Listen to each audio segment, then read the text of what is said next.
तो आइए हम निर्देशांक ज्यामिति को देखते हैं।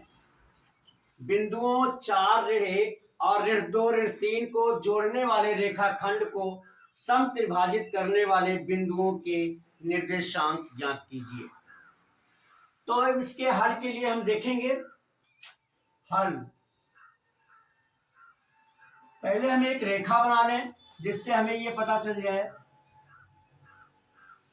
ये है रेखाखंड ए और बी। प्रश्न कहता है ए और बी, और इसके दोनों के निर्देशांक भी दिए हैं 4 और ऋण 1, और इसका दिया है ऋण 2 और ऋण 3। अब प्रश्न कहता है कि उन बिंदुओं के निर्देशांक ज्ञात करने हैं जो जिन रेखा को 3 बराबर भागों में बांटती है। यानी इसको हम P मान लें और इसे हम मान लें Q। तो ये अब जब ये रेखा बन गई, अर्थात हम ये लिखेंगे प्रश्नानुसार या प्रश्न से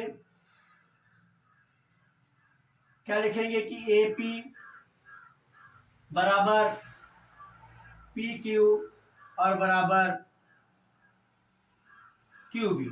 तो कहता है कि 3 बराबर भागों में बांट रही है ये बिंदु।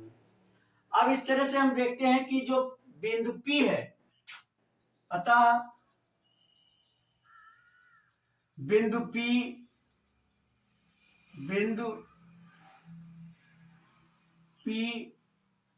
रेखाखंड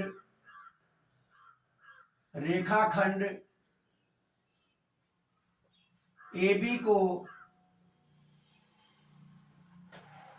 1:2 के अनुपात में विभाजित करता है। के अनुपात में विभाजित करता है।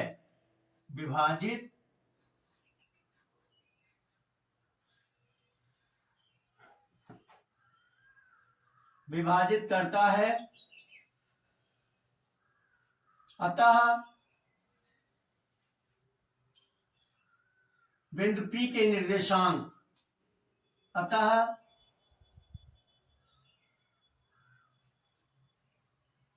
P के निर्देशांक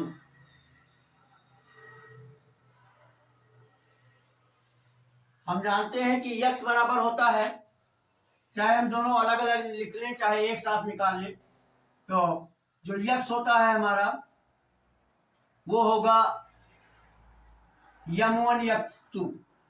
m1 हमारा 1 है और m2 हमारा 2 है। तो m1 यानी 1 और गुणे x2 का मान है ऋण 2 प्लस m2 m2 का मान है हमारा 2 और x1 का मान है 4 और बटे m1 प्लस m2 यानी 1 धन 2। फिर y का लेंगे तो m2 y1 m1 y2। m1 हमारा 1 है और y2 हमारा है ऋण 3 प्लस m2 हमारा 2 है और y1 है ऋण 1 और अपान 1 m1 प्लस m2। यहां हमने इस ब्रैकेट और इस गिनती के बीच में गुणे का निशान नहीं लगाया है। अगर हम एक ब्रैकेट के पहले कोई गिनती है या उसके बीच में कोई निशान नहीं है तो हम गुणे का निशान मान लेते हैं। नहीं लगाया, जान लीजिए। या इसको इसलिए भी नहीं लगाया हूं कि आपको भी पता चलना चाहिए। आप चाहे तो लगाएंगे, चाहे तो यहाँ नहीं लगा सकते थे, लेकिन यहाँ लगाना जरूरी है। जब दो गिनतियां सीधे लिखी जाएंगी, इनके बीच में गुणा होगा तो निशान लगाना जरूरी होगा। लेकिन अगर एक गिनती के साथ किसी कारणवश हमें ब्रैकेट लिखना पड़ रहा है तो उसके अंदर जो गिनती है उसके और दिए हुए गिनती जिसमें गुणा करना है उसके बीच में अगर हम गुणे का निशान नहीं भी लगाते हैं तो मान लिया जाता है। अब ये हमारा आएगा, ये जो बचेगा वो आएगा ऋण 2 और 4 दूनी 8 धन 8 और बटे 3। यहां दूसरा आएगा ऋण 3 और ऋण 2 ऋण 3 और 1 का गुणा ऋण 3, ऋण धन 2 और ऋण 1 का गुणा ऋण 2 और बटे 3। इस तरह से ये जो हमारा आएगा पी क्यू के निर्देशांक, 8 में से ये 2 घट जाएगा, 8 क्योंकि ये 8 धनात्मक है 2 ऋणात्मक है, तो ये आएगा 6 और ये आ जाएगा 6/3, और ऋण 3 है ऋण 2 है, दोनों एक साथ हो जाएंगे ऋणात्मक होने की वजह से, तो दोनों जुड़ जाएंगे, तो ये आएगा ऋण 5/3, ऋण 5/3। ये उस बिंदुओं के निर्देशांक है, या हम इसको ये भी लिख सकते हैं, ये 3 से कट जाएगा, 3 एकम 3, 3 दूनी 6, तो हम ये भी लिख सकते हैं कि 2 और ऋण 5/3। अब इसी तरह से हम क्यू बिंदु के निर्देशांक को देखेंगे। क्यू बिंदु के निर्देशांक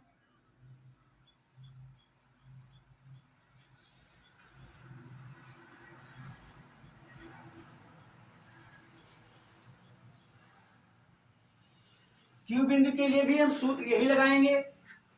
अब जब क्यू बिंदु को देखेंगे तो ये ए बी को, बिंदु क्यू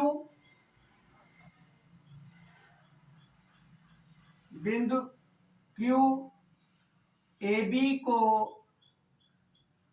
2:1 के अनुपात में विभाजित करता है।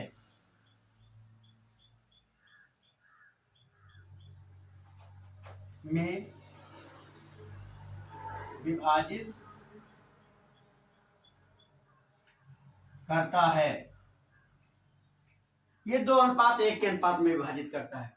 अब आइए हम देखते हैं इस बिंदु के निर्देशांक। तो हमारा होगा यम1 हमारा है, अब इस समय यम1 2 हो जाएगा, तो 2 और गुणे x2 है हमारा ऋण 2, और फिर धन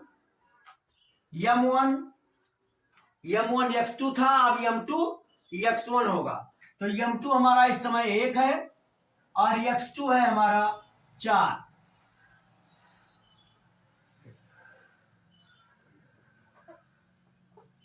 x2 है हमारा 4 और बटे यम1 प्लस यम2, तो 2 धन 1।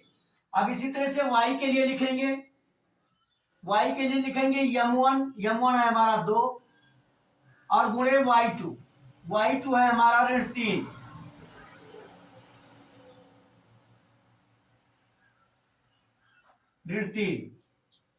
और धन यम1 हमारा 1 है और y1 है हमारा ऋण 1, और बटे यम1 इस समय हमारा 2 है और धन यम2 है 1। अब ये इसको हल करेंगे तो 2 दूनी 4, ये आ जाएगा ऋण 4, 1 और 4 का गुणा होगा 4 और बटे 3। इसका करेंगे 2 3 6, ऋण में आएगा ऋण 6, क्योंकि ये धन है ये ऋण है, ये ऋण है और ये धन है, तो यहां आएगा ऋण 1 और बटे 3। अब इस तरह से हम देखते हैं, ये कट के 0 हो जाएगा, तो 0/3 अर्थात 0, इसका जो मान आएगा वो हो जाएगा 0, और इसका आएगा ऋण 6 और ऋण 1, दोनों एक साथ जुड़ जाएंगे, तो ये आ जाएगा ऋण 7/3। इस तरह से क्यू बिंदु के निर्देशांक मिल गए। अब जो आंसर आया वो पी बिंदु के निर्देशांक हमारे आए 2 और ऋण 5/3। दूसरे बिंदु का निर्देशांक हमने क्यों लिख लिया है, ये लिखने की जरूरत नहीं है, ना भी लिखे तो कोई बात नहीं है। दूसरा जो मेरा निर्देशांक आया, दूसरे बिंदु के निर्देशांक आए, वह है 0 और ऋण 7/3। एक बार फिर देख लें, जब कहा जाएगा कि समत्रिभुज विभाजित करता है, तो इस तरह से हम रेखा बनाएंगे और उसमें 2 बिंदु लिख लेंगे और उस सबको दिखाएंगे कि एक दूसरे से बराबर दूरी पर हैं। अब हम पहले बिंदु के निर्देशांक ज्ञात करेंगे जो किस अनुपात में विभाजित करता है। जब हम पहले को ज्ञात कर रहे हैं, ये त्रिभाजित है, तो ये 1 और 1 मिलकर के इधर 2 हो जाएगा, तो 1:2 में हो जाएगा। और जब इस बिंदु के निकालेंगे तब ये और 1 मिलकर के 2 हो जाएगा, यानी 2:1 में हो जाएगा, जैसा कि मैंने यहाँ पीछे लिखा भी। अब इस तरह से जब हमें अनुपात पता चल जाएगा तो हम इसको अनुपात विभाजन वाले सूत्र में रख देंगे कि x बराबर m1 x2 plus m2 x1 अपान m1 प्लस m2, y बराबर होता है m1 y2 plus m2 y1 अपान m1 प्लस m2। इस सूत्र में रख दिया, मुझे पहले पी बिंदु के निर्देशांक मिल गए, दोबारा उसी सूत्र में रखा गया तो 2:1 में विभाजित किया था, उसमें रखे तो 0 और 7 आया। इस तरह से ये दोनों उत्तर आ गए। अब मैंने ये कोशिश की है कि आपको अच्छी तरह से समझ में आवे। अच्छा लगा है तो मेरे वीडियो को लाइक कर दीजिए, शेयर भी कीजिए, चैनल सब्सक्राइब न किया हो तो प्लीज उसे भी कर दीजिए। और आपकी किसी भी तरह की प्रॉब्लम हो मैथमेटिक्स में, फिजिक्स के न्यूमेरिकल में, इंग्लिश के ग्रामर में या हिंदी के व्याकरण में, तो मेरे व्हाट्सएप नंबर 9452510385 पर अपनी प्रॉब्लम लिखकर भेजें, सलूशन आप तक अवश्य पहुंचेगा। अब तक मेरे साथ इस वीडियो में बने रहने के लिए बहुत बहुत धन्यवाद।